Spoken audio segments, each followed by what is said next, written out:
Good morning, I'm Samriddhi K.C. and these are the headlines of the hour. Government faces criticism for the proposal of a law that grants lifelong facilities to former special officials. Ruling and opposition parliamentarians protest over government's decision.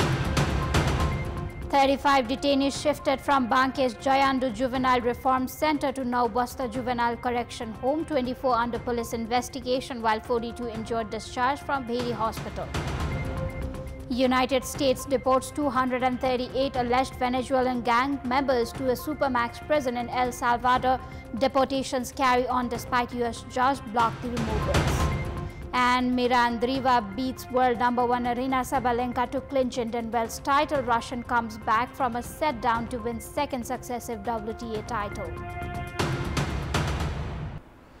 Welcome back. The government is facing criticism for proposing a law that provides lifelong benefits, including housing and allowances, to former high-ranking officials. In the House of Representatives, both ruling and opposition parliamentarians have raised concerns, highlighting that the law is being introduced despite the country's weak economy. During a meeting on Sunday, ruling party parliamentarians called for the government's explanation, but the government has remained silent amid the ongoing controversy.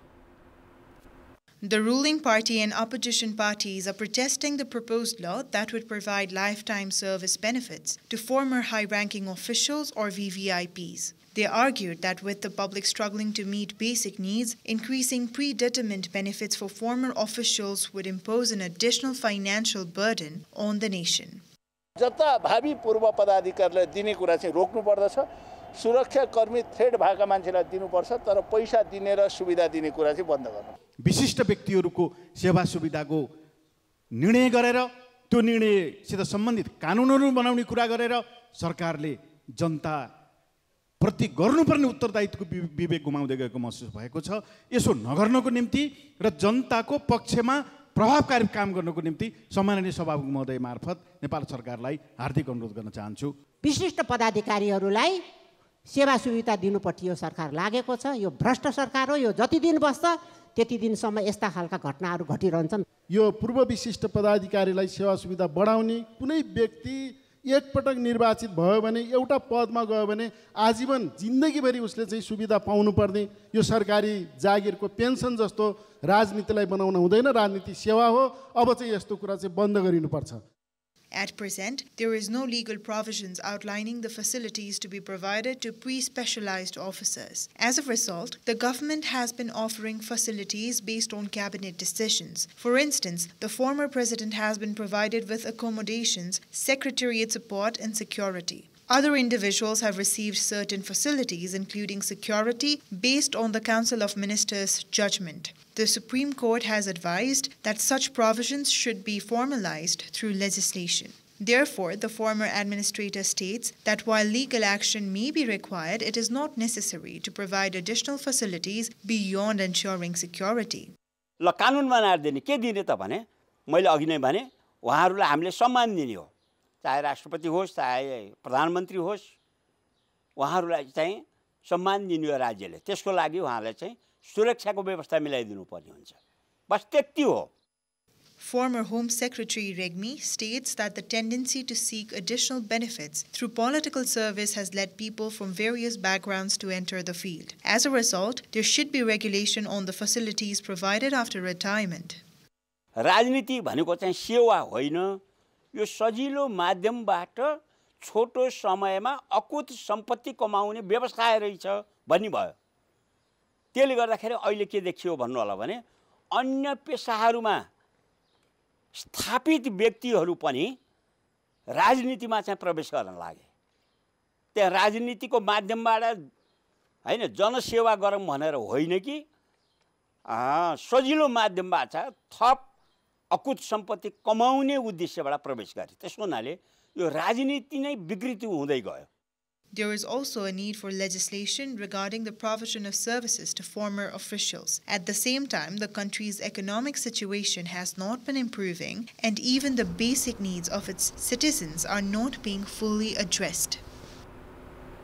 35 individuals have been shifted from Banke's Jayandu Juvenile Center who were involved in arson, looting and vandalism after escaping from the center. Spokesperson of District Police Office Banke, Deepak Patali, stated that 35 people were moved to Nauwasta Juvenile Correction Home and 24 are under police investigation, while 42 injured in the clash have been discharged from Vedi Hospital. The juvenile center has started. The cleanup of the items destroyed by fire during the clash is ongoing. Meanwhile, in the meeting of the House of Representatives yesterday, parliamentarians urged the government to be sensitive towards incident and highlighted the need to improve the laws related to the child juvenile centers. नेपालको बाल सुधार गृहमा नाबालक हुँदाको अवस्थामा कसुर गरेका बालबालिकाहरू बालिक हुँदासम्म पनि राख्नुपर्ने कानुनी बाध्यताका कारण बाल सुधार गृहमा पटक पटक झडक भई बाल बन्दीहरूको ज्यान जाने समेत गरेको छ। यसको समाधानको लागि बालिक भएका बाल सुधार गृहका व्यक्तिहरूलाई अलग राख्ने व्यवस्था गर्न कानुनमा सुधार गर्नुपर्ने अवस्था छ। Security personnel are monitoring the areas around the juvenile center. The situation became tensed on Saturday after a dispute between two groups regarding the celebration of Holi on Friday. Previously, a person was killed in a clash between two groups at the Jayandu Juvenile Correction Home, and the situation escalated due to a clash between two groups at the Child Juvenile Correction Home in Nauwasta. Police have not yet been able to take control of 9 individuals who escaped from Nauwasta. It is a constitutional provision that the government should be accountable to the parliament. To make the government accountable to the parliament and the citizens, the parliamentarians raise issues of public concern and ask questions during the parliament's emergency gero and special sessions. The parliamentary rules stipulate that the concerned minister should answer the questions raised by the parliamentarians within 7 days. However, the government not only fails to answer the questions of the parliamentarians but also disregards them. Rashtriya Prajatantra Party's parliamentarian, Bina Lama, expressed that the government did not respond to her questions during the session on 10th of February. पाँचौं अधिवेशनको सुन्ने समयमा पहिलो पटक बोल्दै गर्दा सरकारले सुन्छ कि सुन्दैन भन्ने विषयमा म अन्यल छु। आजसम्म जति ध्यान आकर्षण गराए त्यो सुनेको छैन। The next day, on 11th of February, Gokul Baskota, a parliamentarian from the ruling party, taunted the government, stating that it is 0 hour and it is okay even if they don't listen. सुन्न समय हो नसुने पनि हुन्छ। चारवटा प्रधानमन्त्री फेरियो, चारैवटा मन्त्री सचिव कतिवटा मलाई थाहा छैन। 4 किलोमिटर बाटो खावादेखि धुलीखेलसम्मको बनेन। भौतिक मन्त्रीको कानमा बतास पसोस् भन्ने माग गर्छु। The government has been ignoring the issues of public importance raised by the parliamentarians not only in this session but in the previous 4 sessions as well. Article 76, subsection 10 of the Constitution mandates that the government should be accountable to the Parliament. However, the government has been ignoring even the provisions mentioned in the Constitution. Parliamentarians raise issues of public importance during 0 hours, special sessions and emergency sessions. They also draw attention through registering questions in the Parliament and through proposals of urgent public importance, attention motions, resolutions and other proposals. However, the government has not been giving attention to such questions. अब संसदमा कुरा उठाइसकेपछि 7 दिनभित्र त्यसको सम्बोधन गर्नुपर्ने जवाफ दिनेमा अब 7 दिन होइन कि महिनौ पछि त्यसको जवाफ आउँछ। त्यसले गर्दाखेरि संसदमा पनि किन बोल्ने हैन, संसदमा बोलेपछि के हुन्छ र भन्ने आखिर जनताले पनि त्यो खालको बुझाइ चाहिँ गर्न थालिसके। हामीलाई पनि त्यो बुझाइ भइसक्यो। सुन्ने समयमा सुन्ने नै हुने हो कि भनेर पटक पटक हामीले बोलेका छौं र यसलाई अझ व्यवस्थित गरेर जुन नियमावलीमा जो प्रश्न चाहिँ तोकेको कुरोलाई चाहिँ हामीले सरकारलाई जवाफदेही बनाउनु पर्छ। हामीले उठाएका विषयवस्तुको सम्बोधन चाहियो हैन, विषयवस्तुको जवाफ हैन, सम्बोधन चाहिन्छ किनकि हामीले राष्ट्र जनताको मुद्दा उठाएको हुन्छौं, जनताका दैनिक समस्याहरू उठाएको छौं। The Speaker can compel the government to respond by issuing a ruling. However, he has also been failing to do so. Although 18 meetings have been held in the current session, only 4 ministers have responded. The Energy Minister responded only after the opposition demanded a ruling regarding the issue of giving 0 marks to the Managing Director of the Nepal Electricity Authority, Kulman Kissing, for his performance. Likewise, the concerned ministers responded only after widespread voices were raised regarding the Home Minister's connection to an intercaste marriage and the Foreign Minister's issue, and after the Speaker issued a ruling. However, other ministers continued to disregard questions raised in Parliament. सिङ्गो सरकार त्यसप्रति उत्तरदायित्वका साथ हामी बसेका छौँ र संसदले निर्धारण गरेको समयमा हामी उपस्थित भएर यथार्थ विवरण प्रस्तुत गर्ने पक्षमा छौँ।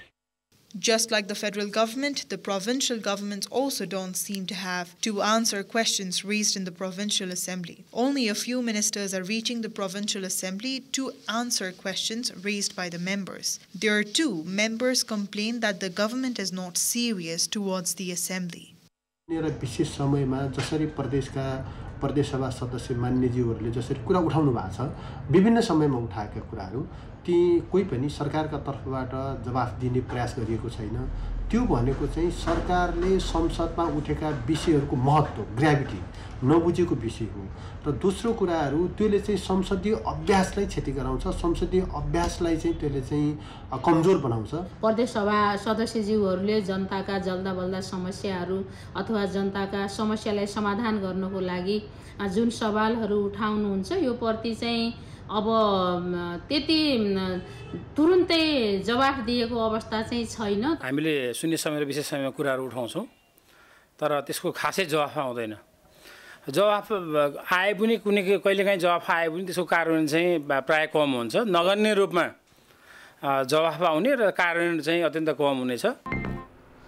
More than 200 alleged Venezuelan gang members have been deported from the U.S. to a supermax prison in El Salvador, even as a U.S. judge blocked the removals.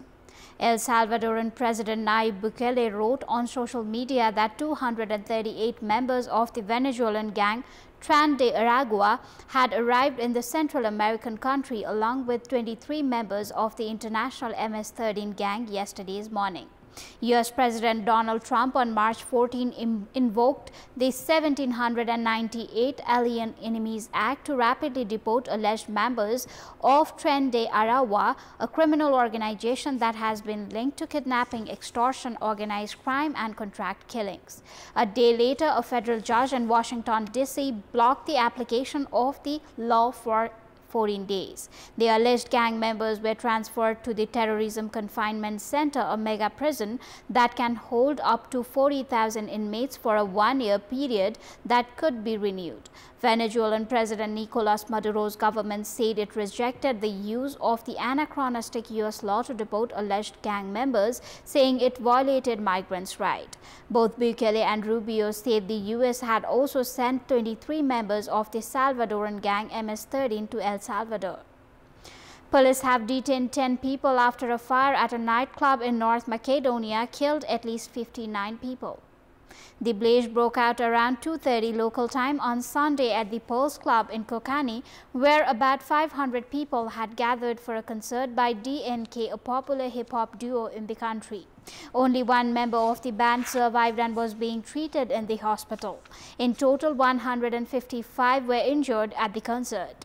Interior Minister Pan Stoskowiski said on Sunday afternoon the venue did not have a legal license to operate, while people are looking into whether bribery and corruption were linked to the fire are underway.